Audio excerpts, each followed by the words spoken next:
Hey, what's up? It's Jim, and today I'm going to talk about how to blow up a pipeline. This is probably one of the more politically radical films I've seen in a recent timeline, or even recent years.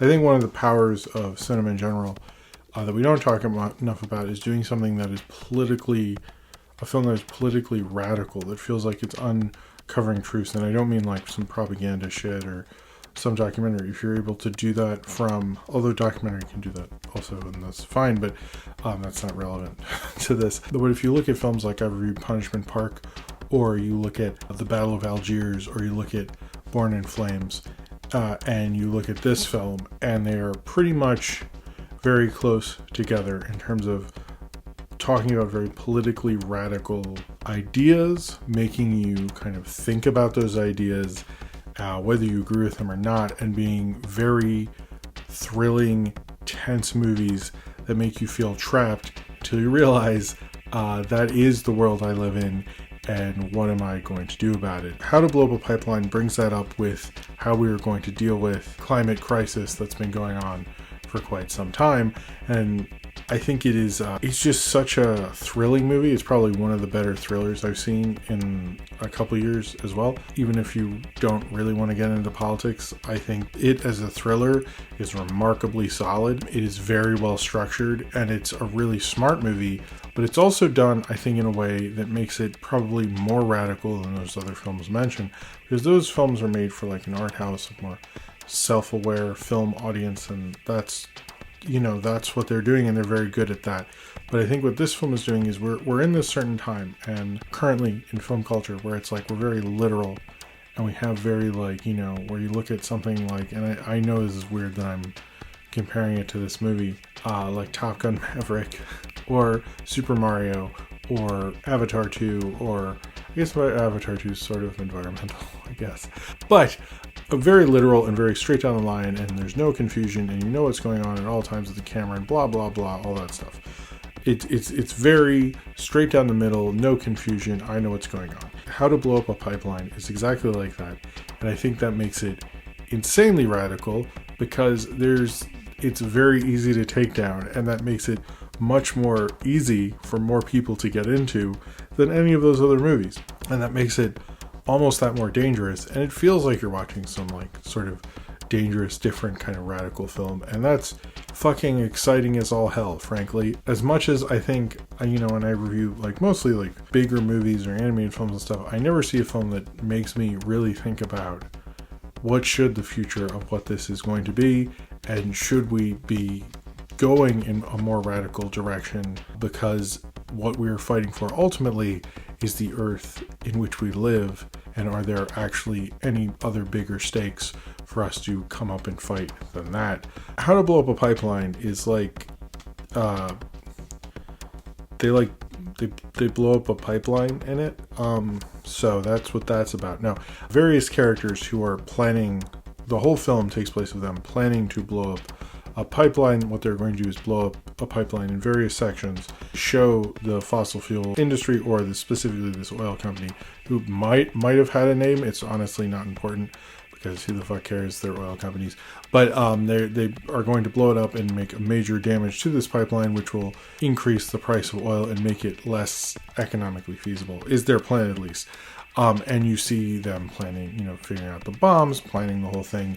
And while that's going on, it keeps cutting to flashbacks on various different people in the group, how they came to the decision to do this, and how they got involved, and how their life led them to this. And they all have various different reasons. People like Theo, who has gotten leukemia. You have the character whose name I saw the movie yesterday. I can't remember how they say her name. I'm sorry. Ariel Bearer, who is very involved in this film. She helped write it, produce it, and stars in it, and I think a major creative force in this film. But her mother had just recently died of complication. We're not 100% sure, but basically something to do with they live near an oil refinery, and something to do with that. You have people like Dwayne, who had his land taken over by an oil company through eminent domain. You have someone like Michael, who's Native American, who hates what the oil companies have done to the land and hates that his land has been taken over. Anyway, you have a lot of different people here for various different reasons. Some of going into that would be more spoiler than others, but they're all there, and the whole film basically takes place as you see them planning this thing. It almost feels like a bank robbery kind of a thing, and you see how they got to this decision to do it and them actually doing it. It's very actually sort of very literal in its sense. It's very much like why you would do this makes sense. Also they've been alive at current times, so that's probably a good reason too, but they had specific ways that an oil company had fucked with them, had been politically radicalized because of that. What I think is really interesting is, these kids, most of them are kids. I think the only one isn't is the character going played by Jake Berry, who I do really like. Ariel Bear is really good. Sasha Lane is. A lot of people are really good, but I actually don't think anyone did a bad performance. I think it was like a very good crew of people. They come from different walks of life, different places to pull off this thing. And it is so thrilling when you see them like making the bombs, tying the bombs to a pipeline, like if something can go wrong, when there's a problem with the strap, like all these different things. The tension in this, I feel like I'm watching Rafifi or something. It has that tenseness to it. But the thing about this, and I've seen so many people say like this is a bad idea, this is propaganda against the oil companies, or against like blowing up pipelines, and terrorism isn't good. Here's the thing. Like there's terrorism where like people are hurt, and I don't personally agree with like hurting people or killing people and stuff, in case you're wondering my stance on that. But the thing with this is like they're hurting an oil company who makes billions of dollars, like billions of dollars, and do tons of evil shit.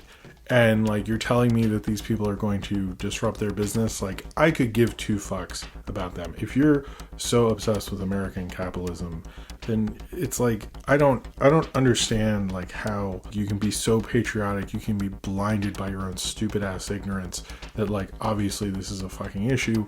It's very easy to see how someone's radicalized. Like I have kids and thinking about like how the summers are getting gradually hotter, and I don't know what to do, how this is even sustainable at this point. And I definitely felt like this film was trying to say something that we kind of need to hear.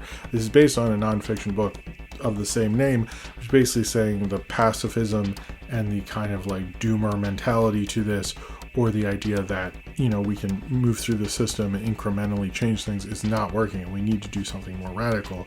And this film is about people like doing something more radical, and it makes total sense to me. I do not understand the criticisms of this film, that it is like too radical, or it's not okay that they're doing this. It's propaganda. It's not really propaganda, because I think it shows, how these people got in this position, how this sucks, and how they do it. But like no one comes out going like, there's no end where they're like driving in electric magical cars powered by water or something, and like everybody's high-fiving. Like that would be propaganda. Look up propaganda, motherfuckers, if you're gonna throw those terms out. But in fact, I think anyone who says that isn't really doing their own propaganda to disregard what the political message of this film is, and frankly just being a very weak individual and not like looking around at the actual environment that we are actually in, while the actual environment is actually fucking dying. This is probably one of the more important films we have right now in terms of filmmaking. I think other than Skinamarink, it is probably one of the more interesting films I've seen. If this was about a bank robbery and not about a pipeline, I would still say this is one of the strongest films. It is so economically and precise. Like when we talk about Top Gun and Super Mario and all those things, and they sort of do what they do and then they get out, which this film 100% does, this film gets what it's doing with that structure, and there's a reason for that structure. And when you see the whole film, you're like, oh, that is why they did it in this certain way, and it makes total sense, and it's very smart about what it's doing. I almost think it's more digestible to make sure they bring you over, which I think if that is the case, that is some really smart filmmaking right there.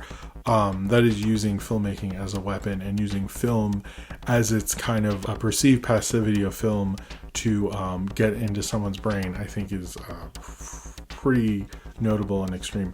I think this is a really great movie. I think it was one of the best politically active films I've seen in a long time, and it does make you think more about that. It does, and they seemingly actually really give a shit about all these things. In fact, this film opened with a whole thing about, there's a website which will be in the description of this video, and I'm actually going to tweet out around the time this video comes out, where you can see what parts of America were parts of Native American land before, or indigenous people's lands before everything happened.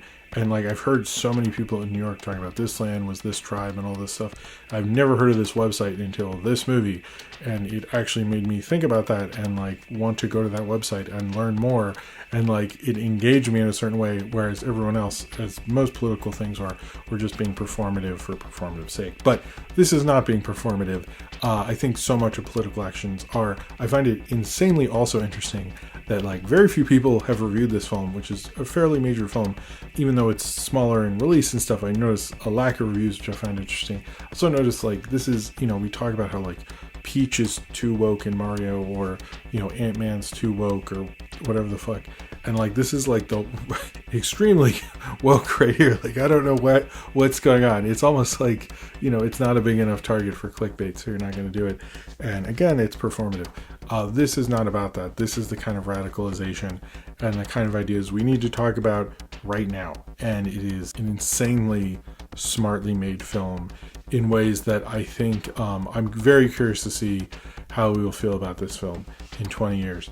And I'm very interested to see what it inspires, both filmmaking wise and outside of it. One of the smartest made thrillers I've seen in years, because it understands, you don't have to have a character tell you about how, their wife's pregnant at home or something. I don't think anyone's wife's pregnant in this, but you really give a shit about these people. If all I'm saying about all these political things and the climate, which honestly shouldn't be political, frankly, I think it is kind of like making you confront with these things. But if you do want to just watch it as a thriller, I actually think you could. But I'd be very surprised if you didn't walk away and start, maybe taking these issues far more seriously, either in the voting booth or, blowing up a pipeline and stuff. That'd be cool too. I think this is one of the more important films of this year. I do think this is one of the more radical, interesting films of this year. And sleeping on it and not seeing it is a huge disservice, because this is the kind of stuff we need. We need films that this felt exciting. Like, I never get to see things that are exciting anymore. It's like, this is regardless of what it represents, it might feel exciting to have this on the big screen, but this felt exciting. This felt new. This felt interesting. Also felt very 70s in its construction, very economical in the best genre way, while also packing a real political punch. But honestly, I think what this film is saying is like, this is not political. Honestly, this shouldn't be political. This is about the earth that we live in and the climate we live. And, I think there's a shot that just shows how much land they took over just to have a pipeline, and how no one's there and no one can be there, so that we can have the oil to just transport things in this like post-industrial revolution life that we all live in, and what we are stealing from ourselves to have that. And I think, when you're seeing these very greedy corporations like take lives and not care if certain people get leukemia, have all these problems and health complications, and don't care who they step on, as long as the billions and billions of dollars, like more money than anyone's ever made, comes in. I don't think this film is as radical when you think of the context of why you would blow up a pipeline. You think of all these people's context, and you realize that these people are not isolated cases. They are the norm, and that is the world we unfortunately live in. And I think, much like what, I haven't read the book, from what I've heard of the book, is it makes you think like, maybe we do need to do something more radical, and maybe something needs to happen right now, much as these characters in this film does, because it has such momentum in this.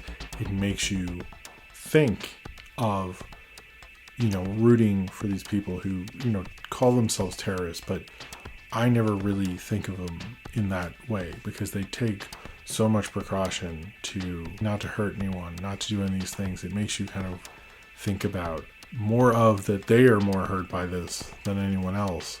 And they have been more hurt by this. And I think humanity-wise, maybe we need to look at like the stakes of what we're losing to, be polite and hope that our voices are not too radical and we don't lose them entirely. More so like fighting for the fact that we need the voice to stop, hopefully, or at least curve what is happening in a never-ending cycle that just feels endless and monotonous and stupid, while we are all stepped on and robbed of the thing that we were born onto. So if you've seen How to Blow Up a Pipeline and would like to talk about it, then comment below in the comments and subscribe if you would like to.